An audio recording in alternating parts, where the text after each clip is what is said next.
position, look better, feel better, perform better. It's not mine. I don't know whose it is. If you'd like to claim it, is it yours, Hunter? Oh, you know the kid? Okay, well, let him know that I have it. All right. Now I'm gonna, say some things about myself.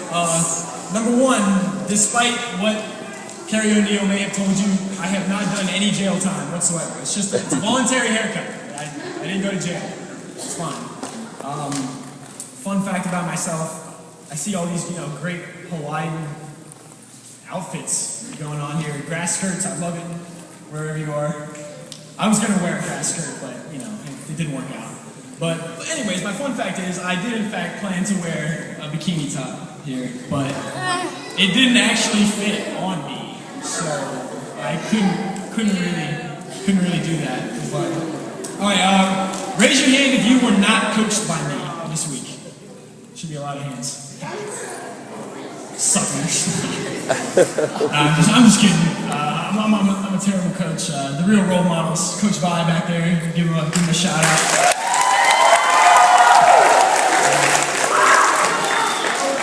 Anyways, for those of you who don't know my name, I'm Nate. I played basketball who is that guy? Doesn't look anything like me. But I played basketball at Gettysburg College this past year. I played forward. The height is a lie. I'm actually 6'4", 6'5" in shoes. But I went to Massaponax High School in the area. I don't know how many of my huddle leaders went to Massaponax. But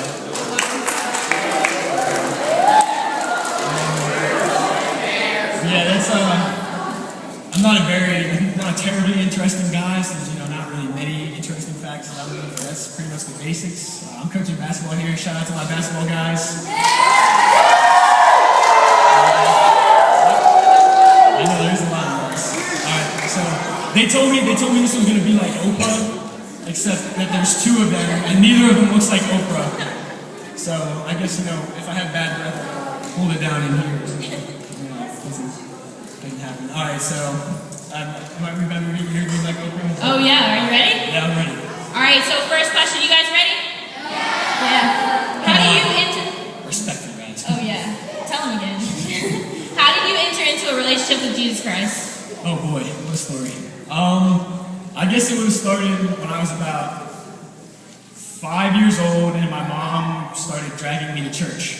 Of course, as a 5-year-old, this is how church was for me. Let's see, I'd sit there, calmly for about 30 seconds. And then it would be, ooh, here's a fly. Follow it around, look around for it. Ooh, the old lady sitting in front of me. Let's see how hard I can kick her before she turns around. Stuff like that. But I was five. Give me a break. But then as I started getting older, my mom would do things like she would make sure I was paying attention to like the sermon by quizzing me on it afterwards. And of course I was a little kid. I didn't like that. It was fun. Because when I got when I failed the quiz, it was you get no dessert tonight. Dang it. Bad time. But as I got older, I started to realize, how important the messages, in church actually were. I realized, through church, and then, my mom being, what a great woman she was, and what a great Christian she was. So then I started to pay attention to the messages, and I started to grow in my faith, and I guess that's where my relationship with Jesus truly began. Sorry, got to dry mouth here. Yeah, is that a good enough answer? Hydrate. What? Hydrate. Exactly, hydrate, guys. It's all about hydration. All right, Nate, how did this relationship in church and with God affect you in your sports in high school and now in college? Well, I first actually joined FCA when I was a sophomore. So, I was a Christian. I consider myself a good Christian before I joined FCA. But I think Kerry was the first one that got me into FCA my sophomore year because he was my basketball coach my freshman year. So imagine how intimidating that was. I thought I was tall, and he's a pretty tall guy. But so once I started going to FCA, just the message that it wasn't all about me started to hit on me because previously I separated God and athletics. I thought God was for church on Sundays and like prayer before you go to bed, and then just how you acted, but it didn't cross over into sports. But then FCA taught me differently. I started to realize again that it wasn't wasn't about myself, it was about God and glorifying Him in everything that we do in our athletics. And then it just, I don't know, it just really hit me. I tried to become more of like a Christian leader on my team and in my school, through my huddle. And that's pretty much the biggest impact it had on me, just kind of in general impact. Awesome. So we all face challenges just in life and in sports in general as a Christian and as an athlete. What are some of the biggest challenges you faced and how do you overcome them? Well, high school wasn't too terribly challenging for me because, you know, I had my sport, so I focused on that. You know, I had FCA, so I focused on that. And, you know, there weren't too many, you know, distractions from my calling with God. But I don't want to burden you guys with anything, but, you know, being a follower of Christ doesn't get any easier as you get older. The temptations only multiply, you know, there's more of them. Just finished my first year of college, and I don't know, we have a lot of people, I guess, that have gone to college here, and so, you know, the distractions are real. I went to college, you know, I was all in for God. I was like, oh yeah, like, you know, I had a great time in high school, you know, I was a good Christian, so I was like, yeah, this is going to be easy. You know, a couple weeks into college, though, the distractions are there. You know, alcohol, women, you know, stuff like that. Like, there's distractions, and they're real.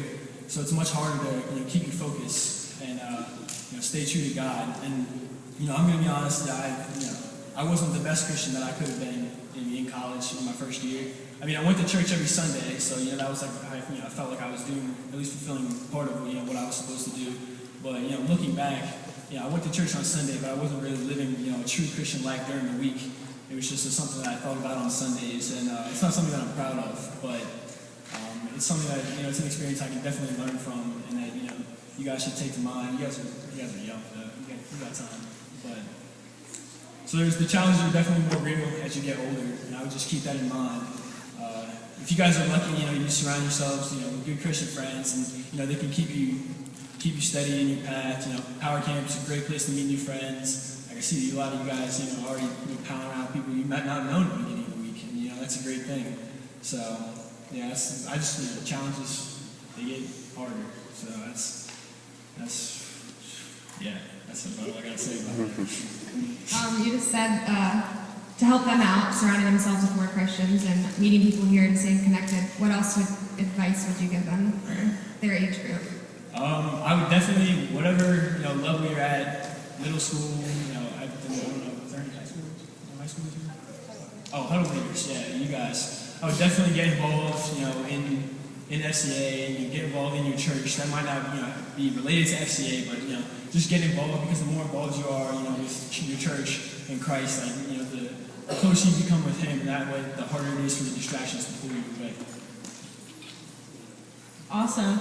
Is there any last minute things that you want to share with this group at all? When I was you guys' age, I wish I had gone to Power Camp. I didn't know about it. I was kind of sheltered, I guess.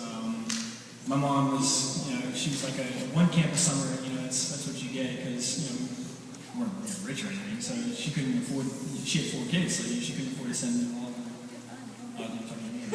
What is Oprah saying to me right now?